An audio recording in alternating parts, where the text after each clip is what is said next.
Semuanya Sobat Jibril, pada video kali ini kita akan membahas fungsi dan mengaitkannya dengan bilangan real, himpunan bilangan real. Jadi sebelumnya itu kan kita ada ulangan harian, soalnya itu seperti ini. Nah, untuk fungsi yang pertama, fungsi f itu domainnya A, di A itu yang ini, anggota-anggotanya adalah min 2, min 1, 0, 1, dan 2. Kalau kita hitung setiap fungsinya, misalkan kita cari nilai dari f min 2, nanti kita akan peroleh hasilnya itu adalah min 9. F min 1 nanti hasilnya adalah 7.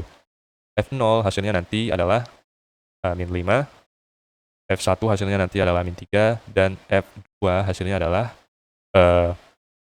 min 1 ya. Jadi kita tahu range dari fungsi F itu adalah min 9, bilangan terkecil, kemudian selanjutnya min 7, kemudian min 5, min 3, dan min 1. Inilah range-nya. Atau kalau ditulis pasangan terurutnya, himpunan pasangan terurutnya itu adalah min 2 berpasangan dengan min 9, min 1 berpasangan dengan min 7, 0 berpasangan dengan min 5, kemudian selanjutnya 1 berpasangan dengan min 3, dan terakhir 2 berpasangan dengan 1. Ya. Nah, ini adalah himpunan pasangan terurutnya. Dan kalau kita nyatakan dalam diagram Cartesius, itu gambarnya seperti ini. Nah, jadi ini adalah diagram Cartesiusnya. Kalau semisal kita umpamakan domainnya itu dari min 2 sampai 2, dan range-nya itu adalah ini. Jadi range-nya untuk min 2 kan minus 9. Hasil dari min 1 itu kalau kita masukkan ke dalam fungsi adalah min 7. 0 pasangannya min 5, 1 pasangannya min 3, 2 pasangannya 1. Jadi bisa saya tulis seperti ini. 2, min 1, 1, min 3, 0, minus 5, 1, minus 1, minus 7, dan min 2, minus 9. Di mana min 2, min 1, 0, 1, dan 2-nya itu bilangan pertama pada pasangan terurut dan merupakan anggota dari domain CF yaitu A. Sedangkan min 1, min 3, min 5, min 7, min 9 itu adalah range-nya. Tapi bagaimana kalau domainnya itu nggak seperti ini? Domainnya itu sudah bukan lagi dibatasi oleh min 2 sampai 2, kemudian harus bilangan bulat. Tapi bagaimana kalau semua bilangan, atau dengan kata lain bilangan real? Ya. Jadi bilangan real itu kan semua bilangan desimal. Artinya tidak hanya min 2, min 1, 0, 1, 2 saja yang memiliki pasangan, tapi bilangan-bilangan di antara mereka. Jadi misalkan bilangan antara 1 dengan 2, misalkan ini itu adalah 1,3. Apa pasangan dari 1,3? Atau misalkan ini, atau di sini juga boleh, ya kan? Karena sekarang domainnya kita ubah menjadi seluruh bilangan desimal. Misalkan di sini itu minus 4 ya. Jadi antara minus 4 dan min 3 itu kan misalkan minus 3,5. Apa pasangan dari minus 3,5 ini? Jadi semisal notasinya itu seperti ini. Apa hasil dari negatif 3,5? Ya. Nah, kita akan peroleh gambar seperti ini. Ya. Jadi kalau domainnya F itu adalah semua bilangan real, atau semua bilangan, pada dasarnya bilangan real itu adalah semua bilangan yang ada di garis ini. Kita akan peroleh grafik yang seperti ini. Jadi bukan lagi titik-titik, melainkan grafiknya itu berupa garis yang saling terhubung ya. Jadi tidak putus-putus lagi. Yang awalnya seperti ini, nggak ada mereka itu titik-titik yang saling terpisah. Tapi sekarang karena domainnya sekarang semua bilangan real, maka grafiknya itu bentuknya seperti ini. Artinya apa? Garis-garis ini artinya semua yang ada di sini itu adalah titik-titiknya. Gabungan titik-titik, dan semuanya memiliki pasangan di domain. Domainnya itu adalah sumbu X. Jadi semuanya memiliki pasangan sekarang. Makanya grafiknya itu seperti ini. Jadi titik-titiknya sekarang saling terkoneksi gitu. Maka range-nya apa? Range-nya bukan lagi yang seperti tadi. Sekarang range-nya juga semua bilangan real. Karena semakin kita ke atas ya. Nah, kalau dilihat dari sisi kodomainnya, yaitu adalah sumbunya itu adalah merepresentasikan kodomain, dan grafiknya ini merepresentasikan hubungan antara X dan Y. Maka range-nya, yaitu bilangan kedua pada pasangan terurut, kita lihat lagi di atas dan di bawahnya. Nah, kelihatannya grafik kita ini lurus terus ke atas, selalu mengarah ke atas. Dan juga dia tuh lurus terus ke bawah. Artinya untuk setiap bilangan kita, pasti ada pasangannya. Makanya range-nya itu adalah semua bilangan real. Nah, itu tadi terkait untuk fungsi kita F. Tapi bagaimana dengan G? Nah, bagaimana kalau semisal G-nya ini, C-nya itu saya ganti, di mana C-nya itu sama dengan bilangan real. Nah, jadi domainnya itu adalah semua bilangan real. Nah, di sini saya sudah buat, ya. Soalnya sama. Yang berubah itu apa? Yang berubah itu adalah yang ini. R-nya, ya. Apa domainnya? Jadi domainnya sekarang adalah bilangan real. Begitupun juga dengan kodomainnya. Kodomainnya sekarang adalah bilangan real. Nah, untuk menentukan range dari fungsi tersebut, ya kita coba gambar dulu grafiknya. Jadi, menggambar grafiknya itu ada beberapa langkah. Yang pertama adalah kita mencari titik potong kurva dengan sumbu X. Nah, ini sama saya artinya kita cari nilai X sehingga Gx-nya itu sama dengan 0.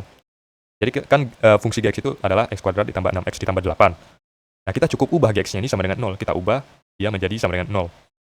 Nah, kita faktorkan persamaan kuadrat ini, kita akan peroleh solusinya adalah bahwa agar persamaan ini terpenuhi, X-nya itu harus sama dengan minus 4 dan atau X-nya itu sama dengan minus 2. Dengan begitu, kita tahu kurva Gx kita itu akan berpotongan dengan sumbu X di titik minus 4,0 dan min 2,0. Nah, selanjutnya kita cari titik puncaknya. Nah, titik puncaknya itu adalah XP dan YP, jadi mereka itu punya simbol khusus. Kita tahu Gx itu sama dengan X kuadrat ditambah 6X tambah 8. Yang kita perhatikan adalah konstanta dan koefisien X dan X kuadrat. Koefisien dari X kuadrat itu kita lambangkan A, dan dia itu sama dengan 1. Koefisien dari X itu sama dengan 6, dan konstantanya C itu yang tidak memiliki variabel adalah 8. Nah, untuk mendapatkan XP itu sebenarnya ada rumusnya. Jadi, langsung saja kita masukkan nilai-nilai ke dalam rumus. XP-nya itu sama dengan minus B per 2A. Kalau kita masukkan, kita tahu B-nya itu 6. Jadi, 6 di sini. Kemudian A-nya itu 1. Minus 6. Minus dikali 6 itu minus 1 ya di sini. Minus 1 dikali 6 itu adalah minus 6. 2 dikali 1 itu 2. Kalau kita bagi kedua bilangan ini hasilnya adalah min 3. Dan min 3 inilah yang menjadi XP kita. Nah, selanjutnya untuk mencari nilai YP, kita sisa masukkan XP, yaitu sama dengan min 3 ke dalam fungsi kita, fungsi Gx. Jadi fungsinya kan tadi adalah yang ini. Kita sisa ubah menjadi minus 3. Minus 3 dikuadratkan, dikali 6 kali minus 3 ditambah 8, hasilnya adalah min 3 dikali minus 3, ditambah 6 kali minus 3 ditambah 8, hasilnya itu sama dengan 9, dikurang 18 ditambah 8, kita akan peroleh minus 1. Dan apabila kita sudah peroleh kedua nilainya itu, maka kita sudah tahu bahwa ternyata titik puncak dari kurva itu adalah minus 3 dan min 1. Nah, langkahnya selanjutnya itu adalah menggambar grafiknya. Jadi karena kita sudah mencari tahu 3 titik, ya. Kedua titik pertama itu adalah potongannya terhadap sumbu X. Tadi kita memfaktorkan persamaan kuadrat, dan titik puncaknya itu kita peroleh dengan rumus. Sekarang sudah kita bisa gambar grafiknya, tapi yang bermasalah di sini adalah kita masih kekurangan info. Dengan begitu kita perlu mencari titik bantu. Ya, sebenarnya sudah ada 3, tapi sebaiknya kita coba cari titik bantu. Nah, ini adalah ketiga titik tadi. Minus 4 dengan min 2 itu adalah titik potong kurva terhadap sumbu X, dan min 3 itu dengan min 1 sebagai titik puncak dari kurva Gx. Nah, kita akan coba cari titik bantu. Kita cari yang berdekatan saja dengan bilangan ini, min 4, min 3, min 2. Jadi setelah min 4 kan ada min 5. Dari sisi kanan, kita coba cari min 1 dengan 0. Nah, kalau kita masukkan G min 5 ke dalam fungsi kita akan peroleh ini 25 ditambah kurang 30 ditambah 8. Hasilnya kita akan peroleh 3. Ini juga pasti 3 ya. Untuk 0, itu kita nanti akan peroleh 8. Saya percepat saja.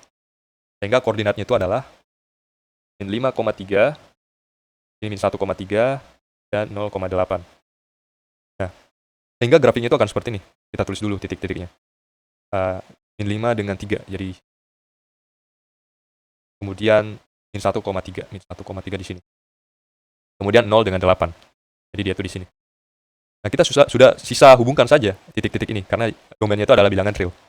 Jadi kalau dihubungkan semuanya nanti titik-titiknya itu seperti ini.